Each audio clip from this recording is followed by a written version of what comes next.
Welcome to the Tea with Martha, where we spill the tea on the untold truths and real struggles of entrepreneurship. I'm Martha Pachow, a fellow business owner who's learned the ins and outs of business the hard way. Get ready for unfiltered discussions on the highs, lows, and messy realities of entrepreneurship. It's time to spill the tea and vent it out with us. Hey friends. So I was thinking I really wanted to share a little bit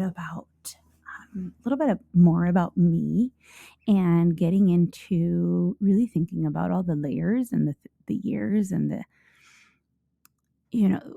challenges that I've overcome. I thought I'd start off with kind of the biggest, meatiest, pivotal point in my life, which was when I had thought I had arrived to some sort of, I wouldn't say success, but I had kind of a big goal that I had set for myself and had accomplished it. And when that fell through, coupled with going through a divorce, I think that was one of the hardest times in my life because I was feeling so defeated, alone. You kind of get to this place where you're super desperate. And, in hindsight, looking at that time, it was such an experience and a learning curve. So when I think back at the challenges, so for example, if we go back, I think it was like 2011, I want to say. And I knew that my marriage wasn't where I wanted it to be. I knew that I really wanted to make a change. And as hard as that was, growing up in a family of believers and really, divorce really wasn't an option. It's like you work it through and that's it. And so I had done that. I little bit about background story is I got married at 20 and I thought I was marrying for all the right reasons, right? I was doing the right thing. And, we both were in agreement in terms of we loved God and we wanted to serve our church and we really wanted to build a family together.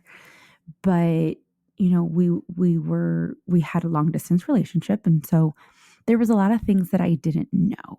In hindsight, I realized I didn't know who I was marrying. And then there was some red flags that I think at the time, you fall in love and you just don't see them until later. I'm sure you have been there and done that maybe.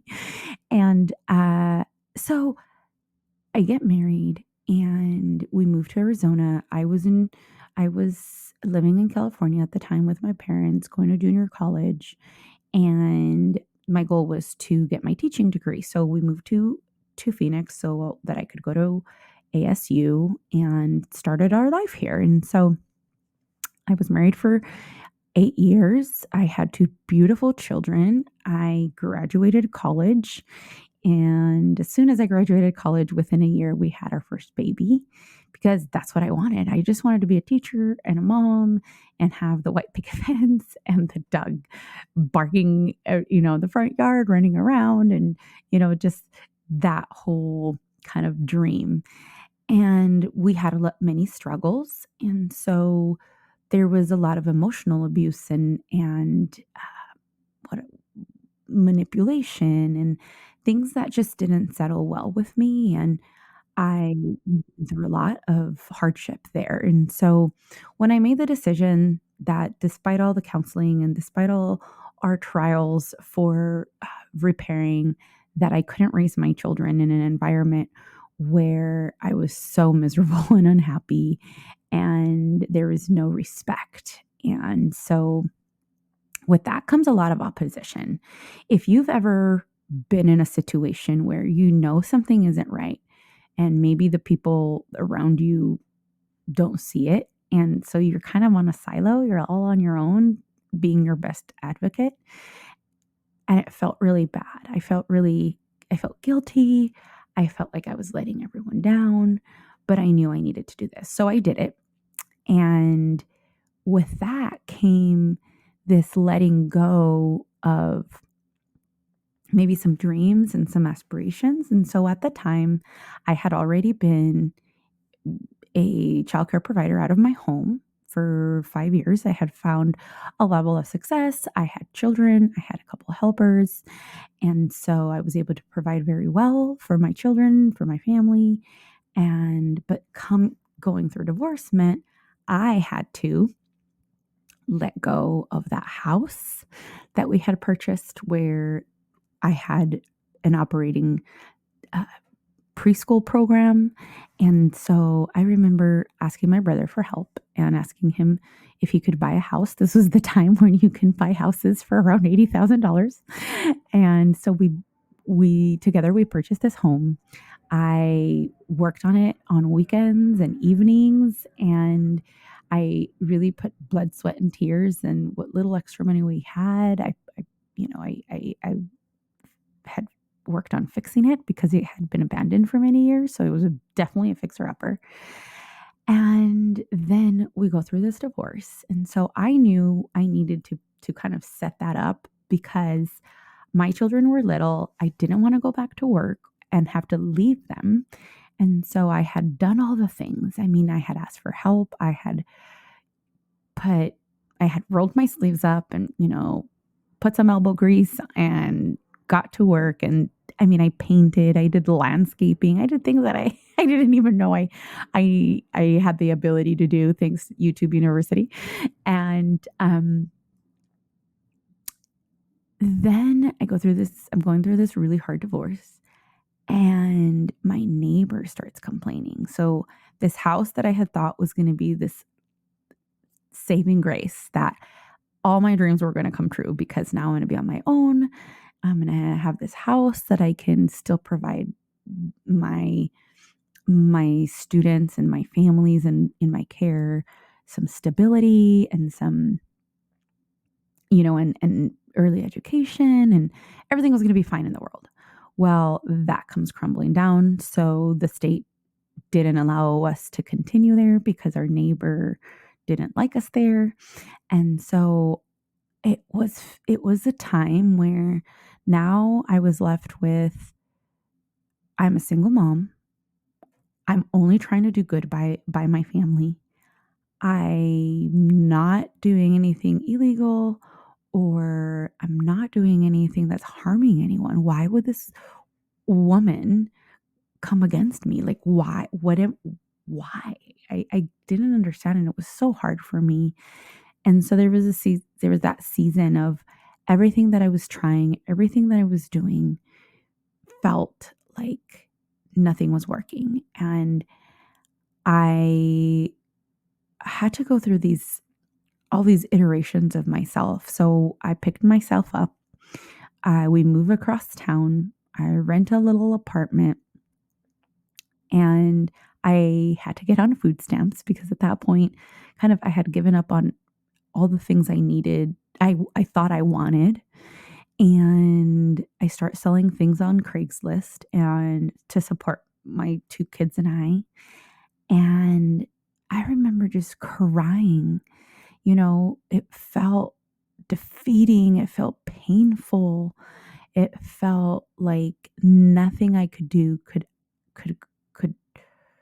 go right. Like, it just, when you're down and out. And so I couldn't find a teaching job because now it was mid-year. I didn't want to get a substitute job because I needed stability, I needed security. And so I continued to sell things on Craigslist. And I remember thinking, like, is this what my life has come to? Like, how am I ever going to get out of this hole? At this time, when a controlling person loses control, they start unraveling. And so things were getting even scarier.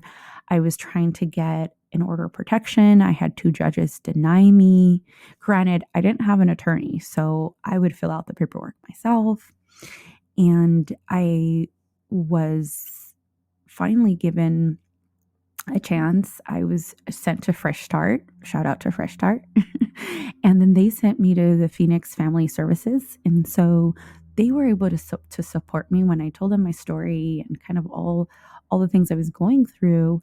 They connected me with therapy. So I was given a whole year of therapy where when I went through it, it was the first time that I had been validated and my pain had been acknowledged and labeled as a thing. And they were able to get me an order of protection. So they connected me with directly with the judge, and I just basically told them my story. And all of a sudden, things started after what felt like few years of struggling and just hitting these brick walls. Things started to change and shift.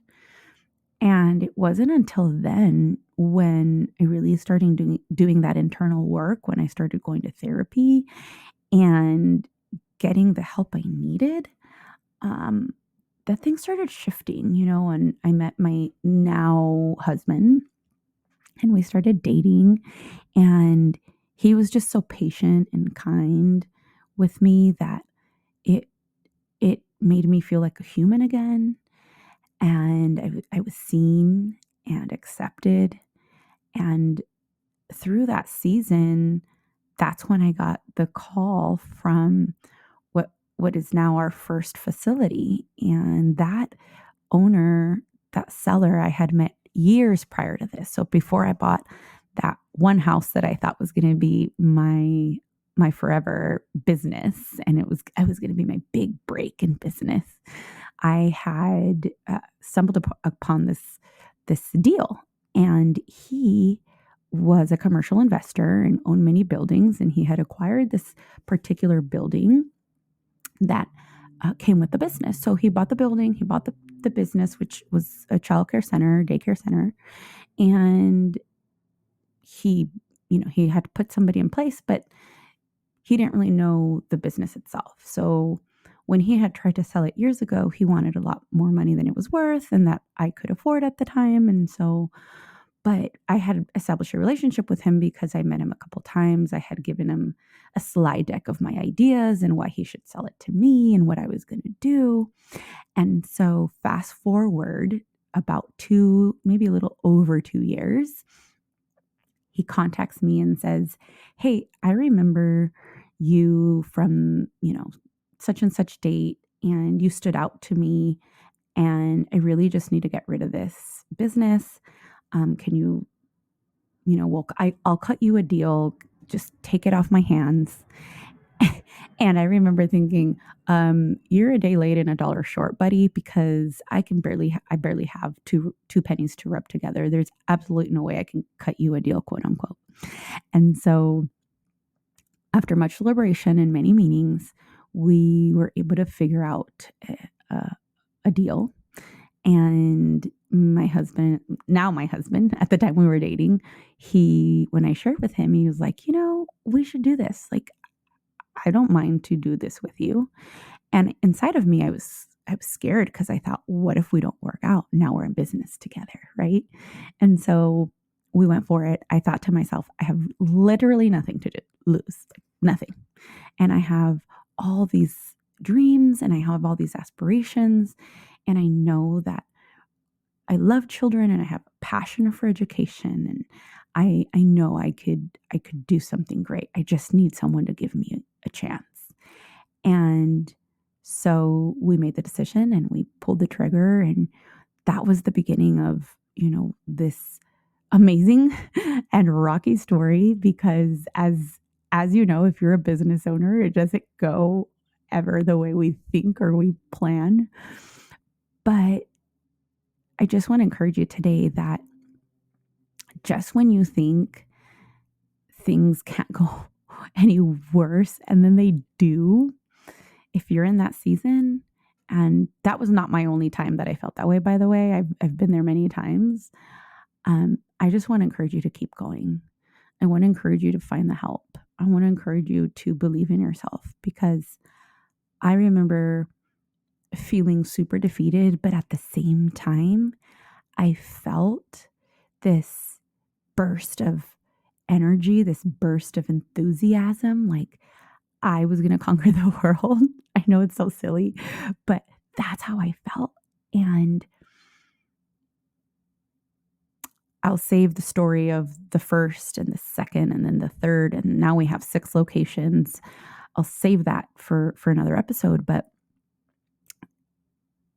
the moral of this story is that in the hardest times and in the times where maybe you feel, maybe it's not even real, but maybe you feel like you're being judged, or you feel like, why is everything and everyone against me? Why can't anything go my way? Why can't I just catch a break? Why? Right? The only thing left to do is to push through, to get yourself back up, and to fight like there's no tomorrow, to fight like this is the ultimate fight. Because if you don't, no one is coming to help you. If you don't believe in yourself first, I'm sorry, but no one else will. And I know that's maybe seems a little harsh, but it's so true. And asking for help, knocking on doors is okay. And I think it's the biggest mistake we make is we stay on this island. We shelter ourselves, maybe for fear of shame, fear of judgment. But I think that's where the power is, when we put our ego aside, when we put these labels aside, and we just surrender and we say, hey, I need help. That is where the big break is. So I hope this encouraged you, and I hope that you find a little bit of inspiration if you're in that season of hard and of stuck and of yuck. Keep going. I'm rooting for you, and I believe in you, because we all have greatness. God created us with greatness, and you have greatness in you.